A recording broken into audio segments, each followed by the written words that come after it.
السلام علیکم ورحمۃ اللہ وبرکاتہ۔ اب ہم ذکر کرتے ہیں سیدنا مثنی بن حارثہ رضی اللہ عنہ کا۔ نبی صلی اللہ علیہ وسلم ابو بکر صدیق رضی اللہ عنہ کے ساتھ اسلام کی دعوت دینے کے ارادے سے نکلے۔ آپ کا ارادہ اس دفعہ عرب قبائل کو دعوت دینے کا تھا۔ ایک جگہ چند افراد بیٹھے نظر آئے۔ ابو بکر صدیق چند قدم ان کی طرف بڑھے اور فرمایا، تم لوگ کون ہو؟ انہوں نے جواب دیا، ہم بنو شیبان بن ثعلبہ کے لوگ ہیں۔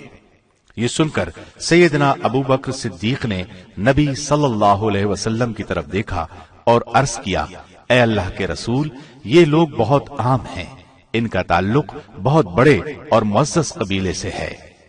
اس وقت وہاں جو لوگ موجود تھے ان کے نام یہ تھے: مفروق بن عمرو، معانی بن قبیصہ، نعمان بن شریک اور مثنی بن حارثہ۔ ان میں سے مفروق نے پوچھا، نبی صلی اللہ علیہ وسلم کا پیغام کیا ہے؟ جواب میں آپ نے فرمایا، میرا پیغام یہ ہے کہ اللہ کے سوا کوئی معبود نہیں، اس کا کوئی شریک نہیں، اور میں اللہ کا رسول ہوں۔ قریش نے سرکشی کا راستہ اختیار کر رکھا ہے، وہ اللہ کے رسول کے خلاف بغاوت پر اتر آئے ہیں۔ مجھے تم سے امید ہے کہ تم میرا ساتھ دو گے۔ اس پر مفروق نے کہا، اس کے علاوہ آپ کیا کہتے ہیں؟ جواب میں آپ نے سورۃ الانعام کی آیت نمبر 151، 152، 153 تلاوت فرمائی، جس کا ترجمہ یہ ہے، اے نبی، آپ کہہ دیں کہ آؤ میں تمہیں وہ چیزیں پڑھ کر سناؤں جن کو تمہارے رب نے تم پر حرام کیا ہے۔ وہ یہ کہ اللہ کے ساتھ کسی کو شریک نہ کرو، والدین کے ساتھ نیک سلوک کرو، اپنی اولاد کو مفلسی کے خوف سے قتل نہ کرو، اس لیے کہ ہم ہی تمہیں اور انہیں رزق دیتے ہیں۔ بے شرمی کی باتوں کے قریب بھی نہ جاؤ، چاہے وہ کھلی ہوں یا پوشیدہ۔ ہر اس جان کو جسے اللہ نے حرام کر دیا ہے اسے ہلاک نہ کرو مگر حق کے ساتھ۔ اس کا تمہیں تاکیدی حکم دیا ہے تاکہ تم سمجھو۔ اور یتیم کے مال کے قریب نہ جاؤ مگر ایسے طریقے سے جو بہترین ہو، یہاں تک کہ وہ اپنے سن بلوغت کو پہنچ جائے۔ اور ناپ تول میں پورا انصاف کرو۔ ہم ہر شخص پر ذمہ داری کا اتنا ہی بوجھ ڈالتے ہیں جتنا اس کے امکان میں ہے۔ اور جب بات کہو انصاف کی کہو، چاہے معاملہ رشتہ دار ہی کا کیوں نہ ہو، اور اللہ سے جو عہد کیا ہے اسے پورا کرو۔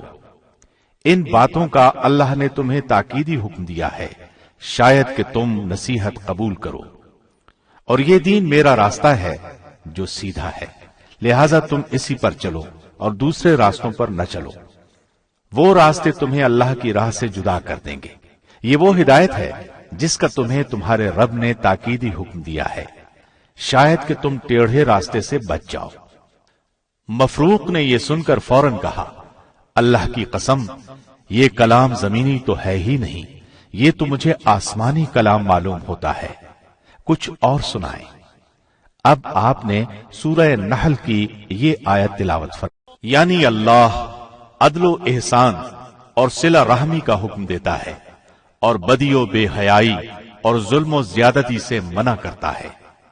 وہ تمہیں نصیحت کرتا ہے تاکہ تم سبق حاصل کرو۔ یہ الفاظ سن کر مفروق نے فوراً کہا، اللہ کی قسم، اعلیٰ اخلاق اور عمدہ اعمال کی تلقین کرنے والا اتنا بہتر کلام میں نے اپنی زندگی میں آج پہلی بار سنا ہے۔ اور ساتھ یہی کہا کہ یہ ہماری قوم کے مشہور شاہ سوار مثنی بن حارثہ ہیں، یہ آپ سے کچھ کہنا چاہتے ہیں۔ نبی صلی اللہ علیہ وسلم ان کی طرف متوجہ ہوئے۔ مثنی بن حارثہ نے کہا، آپ کا کلام واقعی جادو کا سا اثر رکھتا ہے، لیکن اس پاکیزہ دعوت کو قبول کرنا ابھی ہمارے بس میں نہیں۔ شاہ ایران سے ہمارا معاہدہ ہے کہ ہم کسی نئی تحریک کو قبول کریں نہ نئی تحریک برپا کرنے والے کا ساتھ دیں۔ ہو سکتا ہے شاہ ایران آپ کی دعوت سے اتفاق نہ کرے، اس صورت میں ہمارے لیے مشکلات پیدا ہو جائیں گی۔ البتہ سرزمین عرب میں اگر کوئی آپ کے راستے میں روڑے اٹکاتا ہے یا آپ کو کوئی نقصان پہنچانے کی کوشش کرتا ہے تو ہم آپ کی بھرپور مدد کرنے کے لیے تیار ہیں۔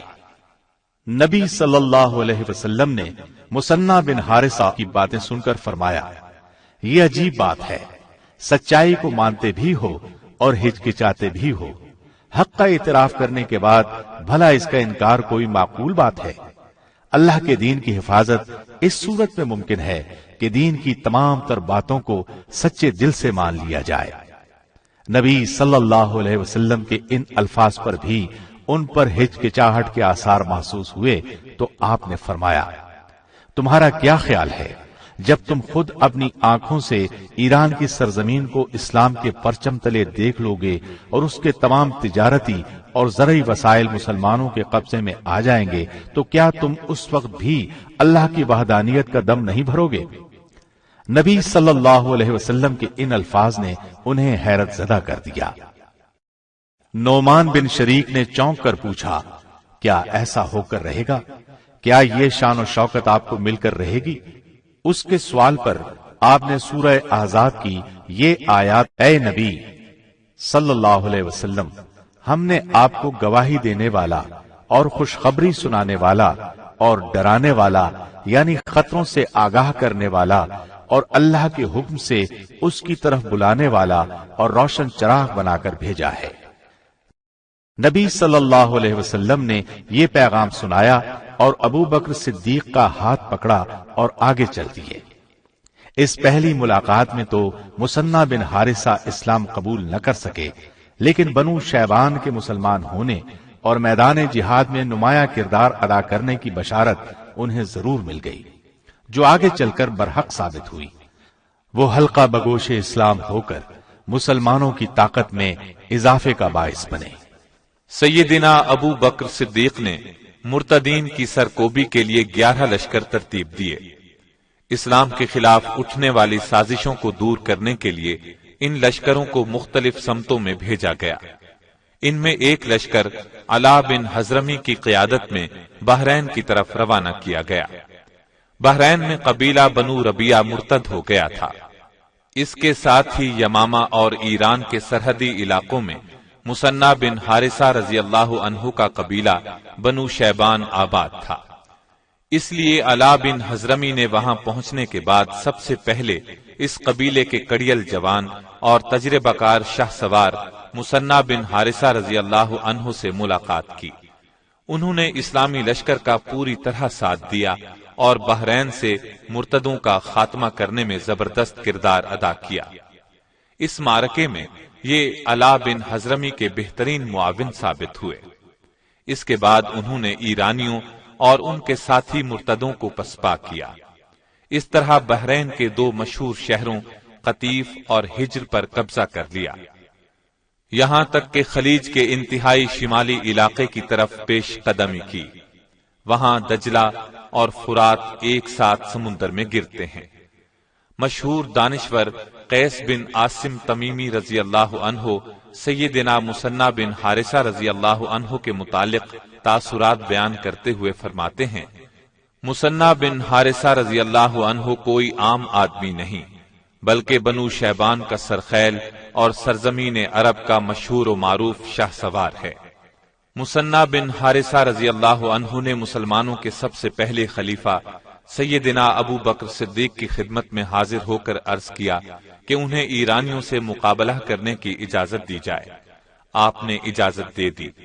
اس طرح وہ پہلے اسلامی قائد ہیں جنہوں نے عرب مسلمانوں میں ایرانیوں کا مقابلہ کرنے کی جرأت پیدا کی، ورنہ اس دور میں ایران کا دبدبہ اور رعب اتنا زیادہ تھا کہ کسی بھی قوم کو ان کے مقابلے میں آنے کی جرأت نہیں ہوتی تھی۔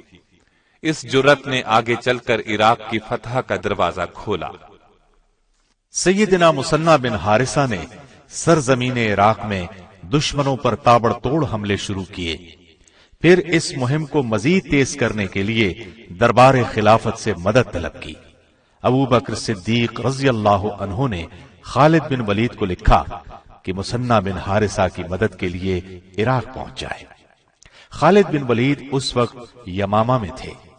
ابو بکر صدیق نے مثنی بن حارثہ کو حکم بھیجا کہ خالد بن ولید کی قیادت میں جنگی خدمات انجام دیں۔ خالد بن ولید نے عراق پہنچتے ہی ایرانی سپہ سالار ہرمز کو ایک خط لکھا۔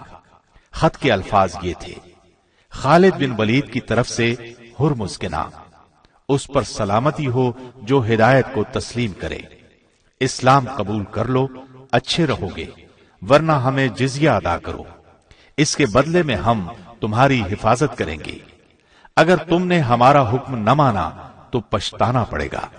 میں تمہارے علاقے میں ایک ایسی قوم لے کر آیا ہوں جسے موت اتنی عزیز ہے جتنی کہ تمہیں زندگی عزیز ہے۔ ہرمز کو یہ خط ملا، اس کو پڑھا اور حقارت سے پھینک دیا، پھر پوری تیاری کے ساتھ ایرانی لشکر کو لے کر نکلا، بصرہ کے قریب مشہور شہر کاظمیہ تک آ گیا۔ ادھر خالد بن ولید نے اسلامی لشکر کو 3 حصوں میں تقسیم کیا۔ ایک حصے کا امیر مثنی بن حارثہ رضی اللہ عنہ کو مقرر کیا، انہیں ایرانی لشکر کا مقابلہ کرنے کے لیے روانہ کیا۔